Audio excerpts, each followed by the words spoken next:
DD किसान, बदलते भारत की शान। मौसम खबर के प्रायोजक हैं आईएल के ट्रैक्टर ब्रांड का शिनवा, जो देता है सुंडी, थ्रिप्स और जेसीड से सुरक्षा की गारंटी।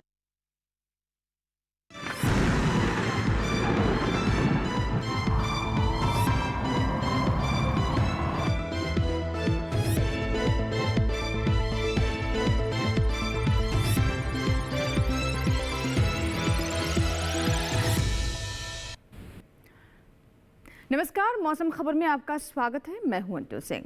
मौसम खबर में जानेंगे अगले 24 से 48 घंटों में कैसा रहेगा मौसम का हाल, कहां होगी बारिश, कहां चलेंगी तेज हवाएं, तापमान की स्थिति क्या रहेगी। लेकिन शुरुआत करते हैं मौसम से जुड़ी 5 बड़ी खबरों के साथ। तो आइए सिलसिलेवार तरीके से इन 5 बड़ी खबरों से आपको रूबरू करवाते हैं। सबसे पहले गुजरात के बारे में आपको बता दें तो अगले 3 दिन जोरदार बारिश होने के यहाँ पर आसार है, यानी 3 दिन यहाँ पर काफी ज्यादा बारिश हो सकती है, सावधान रहें।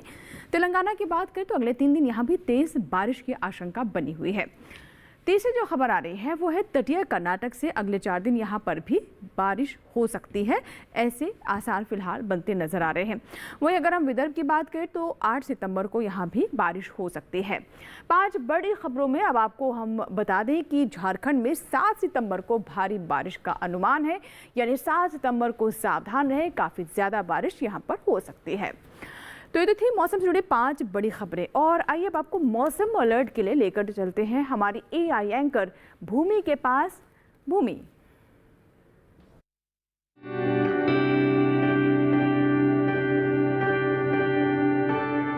नमस्कार किसान भाइयों और बहनों, आप देख रहे हैं मौसम अलर्ट डीडी किसान पर। मैं हूं आपकी एआई एंकर भूमि। आज हम आपको देश भर में होने वाली मौसम की स्थिति की ताजा जानकारी देने जा रहे हैं। शुरू करते हैं उन क्षेत्रों की जानकारी से जहां सतर्क रहें। उत्तराखंड में कहीं कहीं भारी से भारी बारिश हो सकती है। पूर्वी राजस्थान में भी भारी से भारी बारिश का खतरा बना हुआ है। अब बात करते हैं उन क्षेत्रों की जहां नजर बनाए रखें। पूर्वी उत्तर प्रदेश, पश्चिम राजस्थान, छत्तीसगढ़, बिहार, ओडिशा, पश्चिम मध्य प्रदेश, अरुणाचल प्रदेश, असम, मेघालय, नागालैंड, मणिपुर, मिजोरम, त्रिपुरा, कोंकण, गोवा, मध्य महाराष्ट्र, गुजरात, तटीय आंध्र प्रदेश, तेलंगाना और तटीय कर्नाटक में कहीं कहीं भारी बारिश की संभावना है। मध्य प्रदेश में कहीं कहीं गरज के साथ तेज हवाएं चलने की संभावना है। बाकी सभी राज्यों में फिलहाल कोई विशेष चेतावनी नहीं है। यह थी मौसम की ताजा जानकारी। कृपया सुरक्षित रहें। धन्यवाद। तो ये थी मौसम से जुड़ी जानकारी। अलर्ट के बारे में अभी हमारी एआई एंकर भूमि ने आपको विस्तृत जानकारी दी। शुक्रिया भूमि। और आइए बढ़ते हैं आगे और अब हम जानते हैं बारिश के पूर्वानुमान के बारे में, यानी मौसम पूर्वानुमान। तो देश के विभिन्न हिस्सों में कहाँ अधिकतर इलाकों में बारिश होने की संभावना है, कहाँ पर कहीं कहीं बारिश होगी, आइए उस पर भी हम नजर डालते हैं मौसम पूर्वानुमान में। तो सबसे पहले हम बात करते हैं जम्मू कश्मीर, लद्दाख की, जहाँ पर कई जगहों पर बरसात हो सकती है। इसी तरीके से हिमाचल प्रदेश, हरियाणा, दिल्ली में भी कई जगह बारिश हो सकती है। लेकिन पंजाब की बात करें तो यहाँ कहीं कहीं बारिश होगी। उत्तराखंड, पश्चिमी उत्तर प्रदेश, पूर्वी उत्तर प्रदेश में अनेक जगहों पर बारिश होने की संभावना है अगले 24 से 48 घंटों में। और आइए बढ़ते हैं आगे और देश के जो अन्य क्षेत्र हैं वहाँ पर कहाँ अधिकतर जगहों पर बारिश होगी, कहाँ पर कम बारिश होगी, इसके बारे में बात करते हैं। तो अब चलते हैं पूर्वोत्तर की ओर। तो जहाँ आप देख सकते हैं कि अरुणाचल प्रदेश को अगर छोड़ दें तो असम, मेघालय, नागालैंड, मणिपुर, मिजोरम, त्रिपुरा, उप हिमालय, पश्चिम बंगाल और सिक्किम, इन सभी जगहों पर अधिकतर जगहों में बारिश होगी और अरुणाचल प्रदेश में अनेक जगहों पर बरसात होगी। इस तरीके से गांगे पश्चिम बंगाल की बात करें तो वहाँ पर भी कई जगहों पर बारिश होगी। नीचे आते हैं, तटीय आंध्र प्रदेश में अधिकतर जगहों पर बारिश होगी। वहीं तमिलनाडु, पुडुचेरी और भीती दक्षिण कर्नाटक में कहीं कहीं बरसात होने की संभावना है। तेलंगाना की बात करें तो यहाँ पर अनेक स्थानों पर बारिश होगी और वहीं भीतर उत्तर कर्नाटक की बात करें तो यहाँ पर कई जगहों पर बरसात हो सकती है। अब हम रुक करते हैं ऊपर की ओर, मध्य भारत की बात करें तो पश्चिमी मध्य प्रदेश और पूर्वी मध्य प्रदेश और वहीं अगर हम मराठवाड़ा को भी जोड़ लें तो यहाँ आप देख सकते हैं कि यहाँ पर कई जगह बरसात हो सकती है। लेकिन छत्तीसगढ़, विदर्भ में अनेक जगहों पर बरसात होगी और गुजरात, सौराष्ट्र, कच्छ, दमन, दीव में अधिकतर जगहों पर बारिश होने की संभावना है। मध्य महाराष्ट्र में भी आप देख सकते हैं कैसी स्थिति रह सकती है।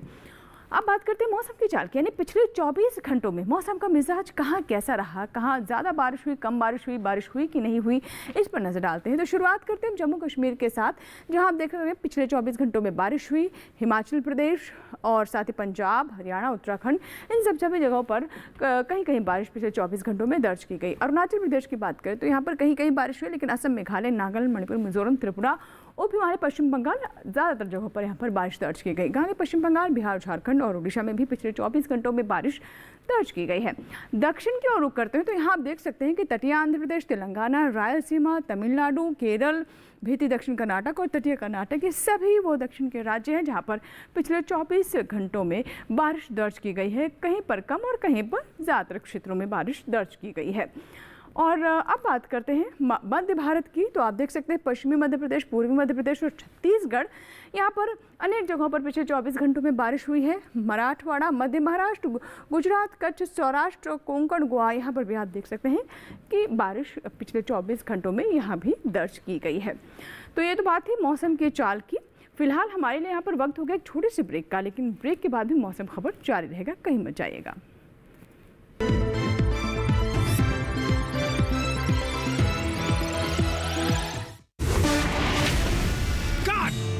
सुरक्षा की गारंटी हर चीज में जरूरी है, चाहे वो मुश्किल स्टंट हो या अच्छी फसल। इसलिए ले आइए IIL के ट्रैक्टर ब्रांड का शिनवा, जो देता है सुंडी और ट्रिप से सुरक्षा की गारंटी।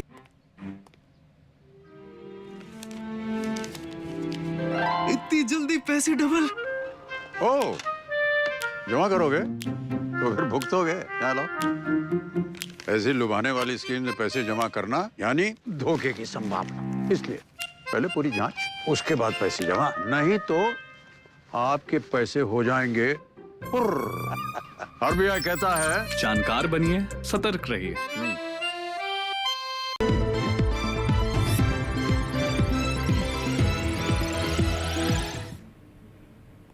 ब्रेक के बाद मौसम खबर में एक बार फिर आपका स्वागत है। मौसम खबर के इस भाग में आप जानते हैं कि हम बात करते हैं तापमान की, यानी तापमान के हाल पर हम नजर डालते हैं, जिसमें अधिकतम और न्यूनतम तापमान कहाँ सामान्य से ऊपर रहा, कहाँ नीचे रहा, इस पर हम आपको जानकारी देते हैं। तो चलिए तापमान के हाल की हम शुरुआत करते हैं। और सबसे पहले बात, अधिकतम तापमान कहाँ सामान्य से कम और ज़्यादा रहा। तो देखिए आप, हिमाचल प्रदेश, पश्चिमी उत्तर प्रदेश में 1 से 3 डिग्री सेल्सियस जो अधिकतम तापमान है उसमें कमी दर्ज की गई है।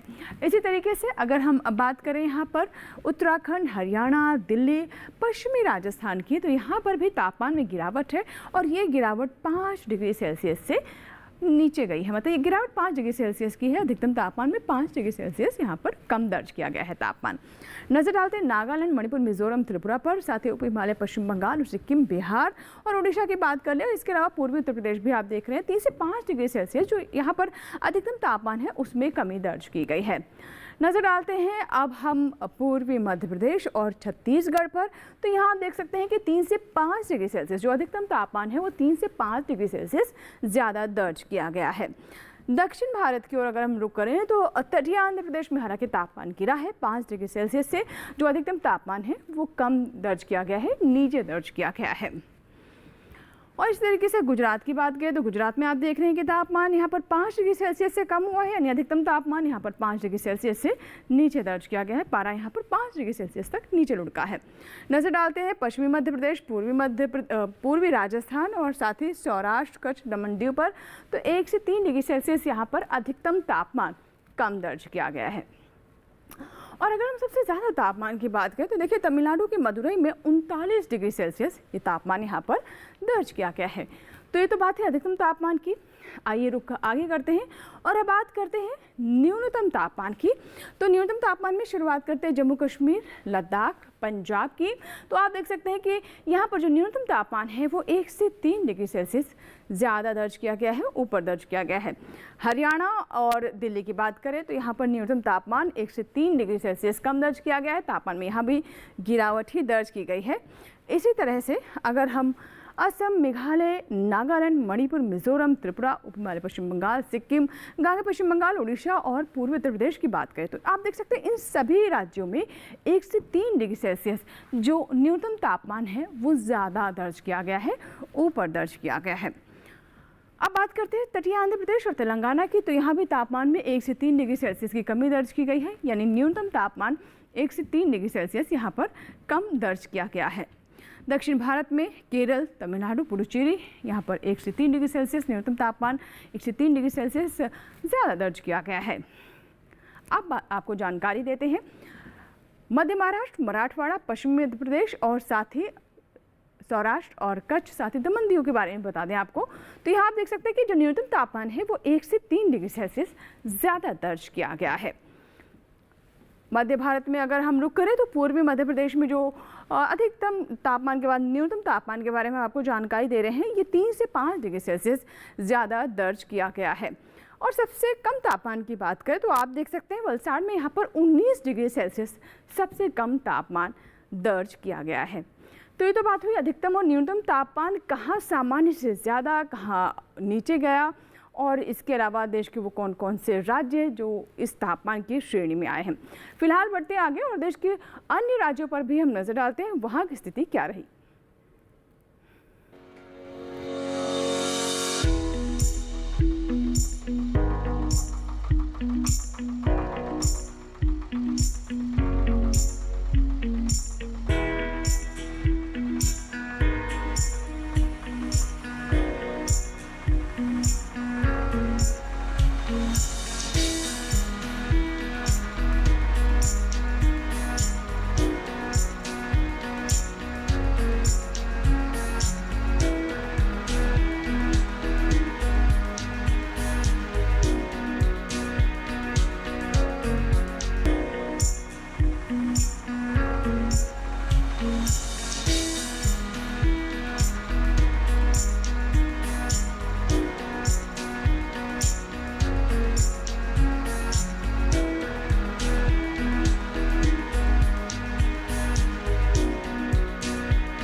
यह वक्त है छोटे से ब्रेक का, लेकिन ब्रेक के बाद भी मौसम खबर जारी रहेगा। आप कहीं मत जाइएगा, देखते हैं मौसम खबर।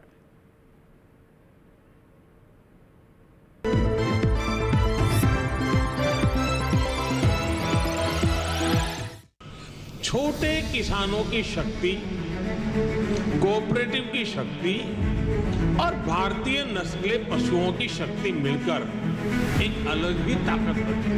इस ताकत को बढ़ाने और डेयरी के विकास में जुड़े पशुपालकों, तकनीशियनों व डेयरी सहकारी समितियों को प्रोत्साहित करने के उद्देश्य से पशुपालन एवं डेयरी विभाग दे रहा है राष्ट्रीय गोपाल रत्न पुरस्कार, जिसमें इस बार से पूर्वोत्तर क्षेत्र को भी शामिल किया जा रहा है। आवेदन के लिए awards.gov.in पर जाएं या अपने नजदीकी कॉमन सर्विस सेंटर, पशु चिकित्सालय या पशुपालन और डेयरी विभाग से संपर्क करें। आवेदन 15 सितंबर 2024 तक। भारत पाकिस्तान की सीमा पर होती गोलियों की बौछार के बीच हल्दी की खेती को नए आयाम देती भारत की फार्म लेडी राधिका रानी। बॉर्डर पे जाना बहुत रिस्क था। खाना हमने जो सुबह का खाया है, जो दोपहर का खा पाएंगे कि नहीं खा पाएंगे। एक ऐसी किसान जिसके हौसलों और अथक प्रयासों से सांबा जिले की हर महिला किसान आज स्वावलंबन की राह पर अग्रसर है। हल्दी की खेती के साथ साथ मिक्स्ड फार्मिंग के नए नए प्रयोगों से राधिका रानी ने एक अद्भुत मिसाल कायम की है। फसल के बिना रहे तो वो बंजर हो जाती है जमीन। चाहे कुछ भी हो कि हमारी जमीन जो ऐसे नहीं रहनी चाहिए। भारत की फार्म लेडी देखिए रविवार 8 सितंबर रात 8 बजे सिर्फ डीडी किसान पर।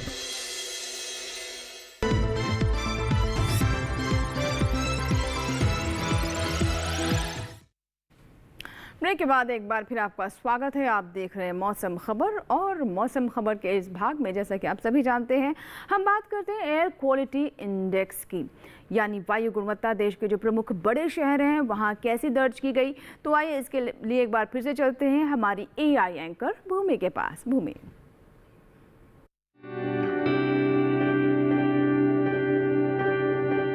अब बढ़ते हैं आगे और जानते हैं कि देश के अलग अलग शहरों में वायु की गुणवत्ता का हाल। सबसे पहले बात करते हैं देश की राजधानी दिल्ली की, जहां वायु की गुणवत्ता सूचकांक 73 दर्ज किया गया, जो कि अच्छी श्रेणी में आता है। पटना की बात करें तो यहां की वायु गुणवत्ता सूचकांक 62 दर्ज किया गया, जो अच्छी श्रेणी में है। लखनऊ के वायु गुणवत्ता सूचकांक की बात करें तो यहाँ वायु गुणवत्ता बहुत अच्छी रही, यहाँ सूचकांक 36 दर्ज हुआ। कोलकाता में सूचकांक 161 दर्ज किया गया, जो कि संतोषजनक श्रेणी में है। वहीं हैदराबाद में सूचकांक 51 दर्ज हुआ, जो कि अच्छी श्रेणी में आता है। बेंगलुरु में वायु गुणवत्ता सूचकांक 57 दर्ज किया गया, जो कि अच्छा है। वहीं पुणे की बात करें तो यहाँ वायु की गुणवत्ता बहुत अच्छी रही। यहाँ वायु गुणवत्ता सूचकांक 37 दर्ज किया गया।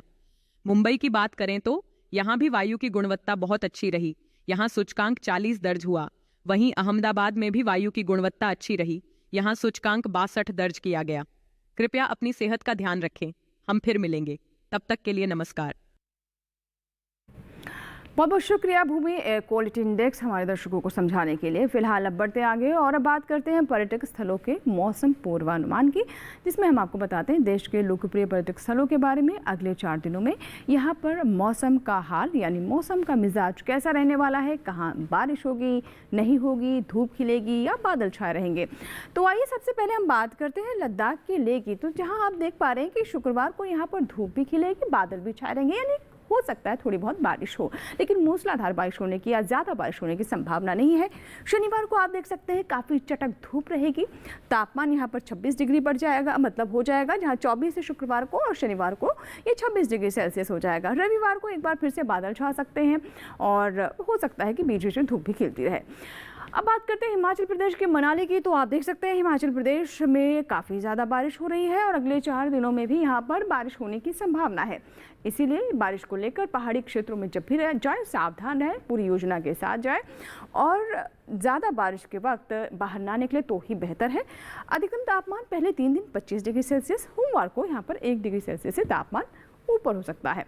अब बात उत्तराखंड के नैनीताल की, और नैनीताल की बात करें तो शुरुआत के 3 दिन आप देख रहे हैं शुक्रवार, शनिवार, रविवार काफ़ी यहाँ पर बारिश होने की संभावना है, लेकिन सोमवार को गरज चमक के साथ बौछारें पड़ सकती हैं, बिजली कड़क सकती है। सावधान रहें, ध्यान रखें कि मौसम सोमवार को बिगड़ सकता है। उत्तराखंड के नैनीताल के बारे में अगले 4 दिनों की स्थिति के बारे में हमने आपको जानकारी दी। फिलहाल अब हम बात करते हैं उत्तर प्रदेश के आगरा की। आगरा की बात करें तो ये भी काफ़ी लोकप्रिय पर्यटक स्थल है। बड़े पैमाने में सैलानी यहाँ पर पहुँचते हैं, लेकिन मौसम का ध्यान ज़रूर रखें। अगर आज शुक्रवार, शनिवार, रविवार को जाने की सोच रहे हैं तो ध्यान रखें कि बारिश का सामना आपको करना पड़ सकता है। अधिकतम तापमान 35 डिग्री सेल्सियस शुक्रवार को, उसके बाद 1 डिग्री सेल्सियस से इजाफा हो सकता है, 36 डिग्री सेल्सियस हो सकता है। न्यूनतम तापमान 28 डिग्री अगले 4 दिनों में रह सकता है। अगर हम अरुणाचल प्रदेश के ईटानगर की बात करें तो आप देख सकते हैं कि अगले 4 दिनों में यहाँ पर 3 दिन बादल छाए रहेंगे, धूप भी खिलेगी, यानी हो सकता है थोड़ी बहुत बारिश का सामना करना पड़े, लेकिन ज़्यादा बारिश फिलहाल यहाँ पर संभावित नहीं है अगले 4 दिनों में। रविवार को हालांकि काफ़ी चटक धूप हो सकती है। तापमान शुक्रवार को 35 डिग्री सेल्सियस और शनिवार, रविवार, सोमवार को 36 डिग्री सेल्सियस पर तापमान कांस्टेंट रहेगा। अब हम बात करते हैं तेलंगाना के हैदराबाद की। तो आप देख सकते हैं कि यहाँ पर चारों ही दिन बारिश है। तापमान में भी 1 डिग्री से ऊपर नीचे स्थिति होती नजर आ रही है और शुक्रवार को 29 डिग्री सेल्सियस, शनिवार को 30, 29, 30, इसी तरीके से तापमान का सिलसिला जारी रहेगा।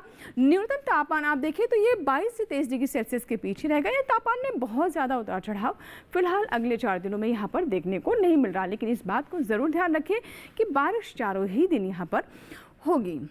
महाराष्ट्र के मुंबई की बात करें, यानी हमारे देश की आर्थिक राजधानी, तो अधिकतम तापमान 31 डिग्री सेल्सियस कांस्टेंट रहेगा चारों ही दिन, लेकिन बारिश ज़रूर होगी, इस बात का ध्यान रखें। और न्यूनतम तापमान आप देखिए तो पहले 3 दिन 26 डिग्री सेल्सियस है, हालांकि सोमवार को 1 डिग्री सेल्सियस से इसमें गिरावट हो सकती है। तो मुंबई की स्थिति अब गौर में रखें, चारों ही दिन यहाँ पर बारिश होने की संभावना है। अब बात करते हैं गुजरात के गांधीनगर की। तो चारों ही दिन यहाँ पर गुजरात के गांधीनगर में बारिश की संभावना है।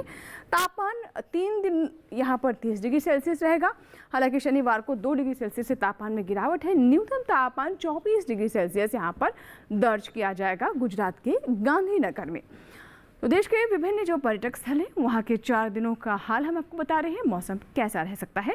इसी सिलसिले में अब नजर डालते हैं राजस्थान के जयपुर पर। तो आप देख सकते हैं कि जयपुर ये भी बहुत ही लोकप्रिय पर्यटक स्थल है, पिंक सिटी जयपुर। तो पहले 3 दिन यहाँ आप देखिए कि बादल रहेंगे, धूप भी खिलती रहेगी, कुछ कुछ बौछारें ज़रूर पड़ सकती हैं, लेकिन सोमवार को गरज चमक के साथ यहाँ पर बौछारें पड़ सकती है, बिजली कड़केगी, इस बात का ध्यान रखें। अधिकतम तापमान 30, 31, 32, 33, यानी काफ़ी वेरिएशन तापमान में अगले 4 दिनों में दर्ज हो सकती है। मध्य प्रदेश के चित्रकूट की बात करें तो ये भी एक ऐसा पर्यटक स्थल है जहाँ पर श्रद्धालु बड़ी संख्या में पहुँचते हैं। अधिकतम तापमान पहले 3 दिन 34 डिग्री सेल्सियस रहेगा, सोमवार को बारिश हो सकती है, तापमान में 1 डिग्री से यहाँ पर गिरावट जरूर आ सकती है। न्यूनतम तापमान पहले 2 दिन 26 डिग्री सेल्सियस और उसके बाद 25 डिग्री सेल्सियस यहाँ पर दर्ज किया जाएगा ये स्थिति है चित्रकूट की।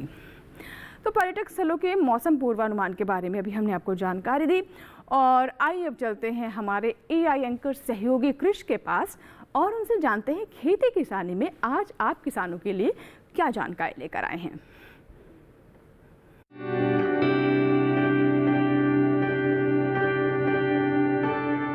नमस्कार, आप देख रहे हैं डीडी किसान।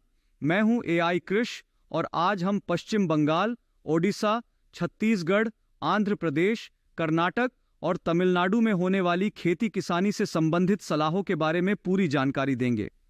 पश्चिम बंगाल के किसान इस मौसम में बैंगन, फूल गोभी, पत्ता गोभी और ब्रोकली की बुवाई कर लें। पश्चिम बंगाल में किसान कीवी फल को सड़न रोग से बचाने के उपाय कर लें। साथ ही यहाँ के किसान भिंडी को बेधक रोग से बचाने के लिए फेरोमोन जाल लगा लें। ओडिशा में इस समय टमाटर की नर्सरी लगाई जा सकती है। ओडिशा में किसान धान, मक्का, मूंगफली और सब्जियों के खेतों में जल निकासी की व्यवस्था कर लें। ओडिशा में मूंगफली में टिक्का रोग दिखाई देने पर किसान जरूरी दवाओं का छिड़काव कर लें। साथ ही यहाँ के किसान हल्दी के खेतों में जल निकासी की व्यवस्था भी कर लें। छत्तीसगढ़ के किसान अदरक और हल्दी के खेतों में पानी जमा न होने दें। छत्तीसगढ़ में मक्का किसान 20 या 25 दिन पहले बोई मक्का में नाइट्रोजन की दूसरी खुराक डाल लें। साथ ही यहाँ के किसान मक्का की फसल को खरपतवार से मुक्त रखें। छत्तीसगढ़ में ही सोयाबीन में इल्ली के नियंत्रण के लिए जरूरी दवाएं छिड़क लें। आंध्र प्रदेश के किसान कपास को रस चूसक कीट से बचाने के लिए इमिडाक्लोप्रिड का छिड़काव कर लें। आंध्र प्रदेश में मूंगफली में पत्ती धब्बा रोग के नियंत्रण के लिए हेक्साकोनाजोल का स्प्रे कर लें। साथ ही यहाँ रागी को ब्लास्ट रोग से बचाने के लिए जरूरी दवाएं छिड़क लें। उत्तरी आंतरिक कर्नाटक के किसान मूंग की पकी फसलों की तुड़ाई कर लें। यहाँ इस समय सूरजमुखी की बुवाई की जा सकती है। वहीं दक्षिण आंतरिक कर्नाटक के किसान धान, बाजरा, लोबिया और उड़द की बुवाई कर लें। तमिलनाडु में इस समय मिर्च, बैंगन, लौकी और केले के पौधे लगाए जा सकते हैं। तमिलनाडु में इस समय ज्वार और लोबिया की बुवाई की जा सकती है। इसी तरह कृषि और किसानों से जुड़ी हर महत्वपूर्ण जानकारी के लिए हमारे साथ जुड़े रहिए और देखते रहिए डीडी किसान। धन्यवाद। खेती किसानी से जुड़ी जानकारी हमारे दर्शकों तक पहुंचाने के लिए बहुत बहुत शुक्रिया कृष। इसी के साथ ही आज के मौसम खबर में फिलहाल इतना ही। हमें पूरी उम्मीद है कि मौसम खबर से हमारे किसानों को मदद हो रही होगी। चलते चलते आपको बता दें कि आप मौसम खबर कार्यक्रम हमारे YouTube चैनल पर भी देख सकते हैं। इसके लिए करना बस आपको ये है कि टेलीविजन स्क्रीन पर दिखाए जा रहे इस QR कोड को स्कैन करें और YouTube पर भी देखें मौसम खबर। इसी के साथ ही यहाँ आपसे इजाज़त लेंगे। मौसम खबर में फिर मौसम का ताज़ा हाल लेकर हाजिर होंगे। आप बने रहें दूरदर्शन किसान के साथ। नमस्कार।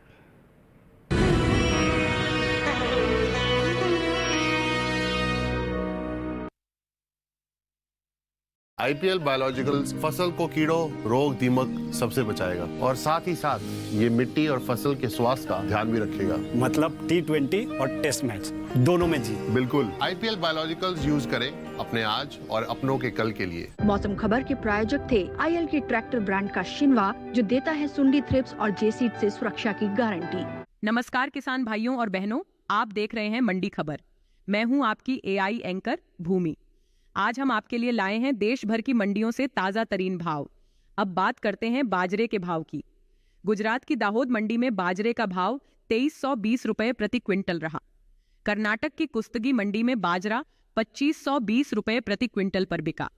महाराष्ट्र की पुणे मंडी में बाजरे के सौदे 3400 रुपए प्रति क्विंटल पर हुए। अब जानते हैं ज्वार के भाव। गुजरात की अमरेली मंडी में ज्वार का भाव 3495 रुपए प्रति क्विंटल रहा। कर्नाटक की लक्ष्मेश्वर मंडी में ज्वार 2455 रुपये प्रति क्विंटल पर बिका।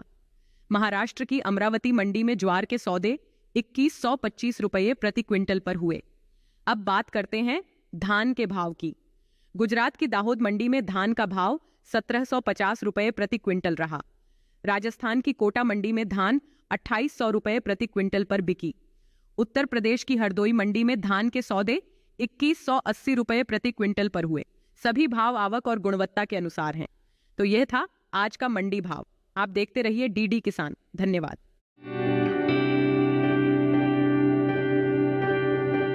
अब बढ़ते हैं आगे और जानते हैं कि देश के अलग अलग शहरों में वायु की गुणवत्ता का हाल। सबसे पहले बात करते हैं देश की राजधानी दिल्ली की, जहां वायु की गुणवत्ता सूचकांक 73 दर्ज किया गया, जो कि अच्छी श्रेणी में आता है। पटना की बात करें तो यहाँ की वायु गुणवत्ता सूचकांक 62 दर्ज किया गया, जो अच्छी श्रेणी में है। लखनऊ के वायु गुणवत्ता सूचकांक की बात करें तो यहाँ वायु गुणवत्ता बहुत अच्छी रही, यहाँ सूचकांक 36 दर्ज हुआ। कोलकाता में सूचकांक 161 दर्ज किया गया, जो कि संतोषजनक श्रेणी में है। वहीं हैदराबाद में सूचकांक 51 दर्ज हुआ, जो कि अच्छी श्रेणी में आता है। बेंगलुरु में वायु गुणवत्ता सूचकांक 57 दर्ज किया गया, जो कि अच्छा है। वहीं पुणे की बात करें तो यहाँ वायु की गुणवत्ता बहुत अच्छी रही, यहाँ वायु गुणवत्ता सूचकांक 37 दर्ज किया गया। मुंबई की बात करें तो यहाँ भी वायु की गुणवत्ता बहुत अच्छी रही, यहाँ सूचकांक 40 दर्ज हुआ। वहीं अहमदाबाद में भी वायु की गुणवत्ता अच्छी रही, यहाँ सूचकांक 62 दर्ज किया गया। कृपया अपनी सेहत का ध्यान रखें। हम फिर मिलेंगे, तब तक के लिए नमस्कार।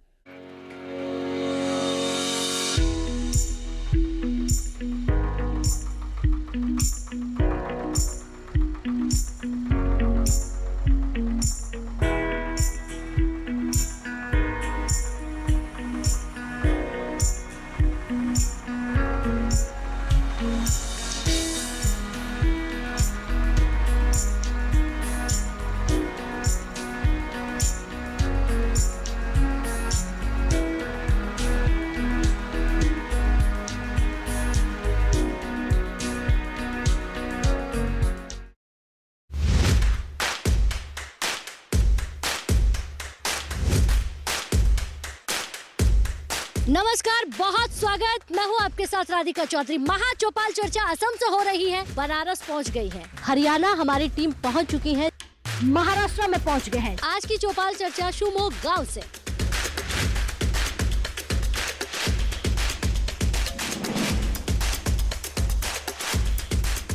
किसान की आमदनी दुगनी होती जा रही है। बदलाव बहुत आ गया खेती में। देखिए चौपाल चर्चा मेरे साथ। भारत के कोने कोने से देखिए कार्यक्रम चौपाल चर्चा, सोमवार, बुधवार और शुक्रवार सुबह 9 बजे सिर्फ दूरदर्शन किसान पर। भारत पाकिस्तान की सीमा पर होती गोलियों की बौछार के बीच हल्दी की खेती को नए आयाम देती भारत की फार्म लेडी राधिका रानी। बॉर्डर पे जाना बहुत रिस्क था। खाना हमने जो सुबह का खाया है, जो दोपहर का खा पाएंगे कि नहीं खा पाएंगे। एक ऐसी किसान जिसके हौसलों और अथक प्रयासों से सांबा जिले की हर महिला किसान आज स्वावलंबन की राह पर अग्रसर है। हल्दी की खेती के साथ साथ मिक्स्ड फार्मिंग के नए नए प्रयोगों से राधिका रानी ने एक अद्भुत मिसाल कायम की है। फसल के बिना रहे तो वो बंजर हो जाती है जमीन। चाहे कुछ भी हो कि हमारी जमीन जो ऐसे नहीं रहनी चाहिए। भारत की फार्म लेडी देखिए रविवार 8 सितंबर रात 8 बजे सिर्फ डीडी किसान पर।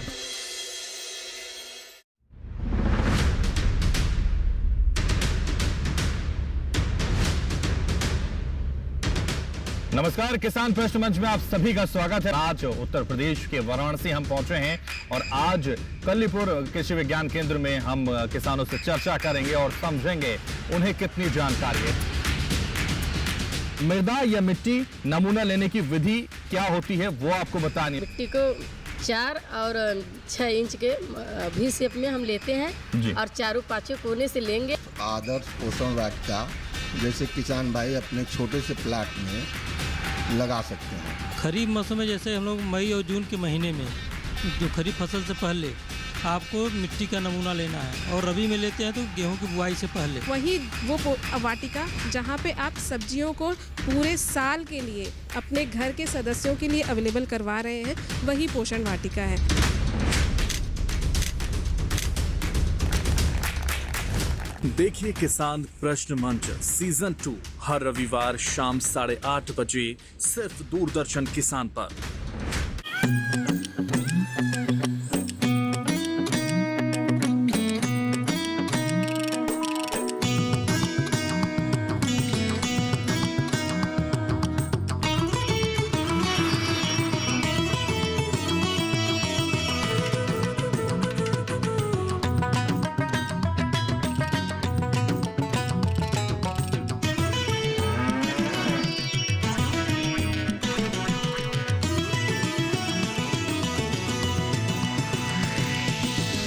डीडी किसान, बदलते भारत की शान।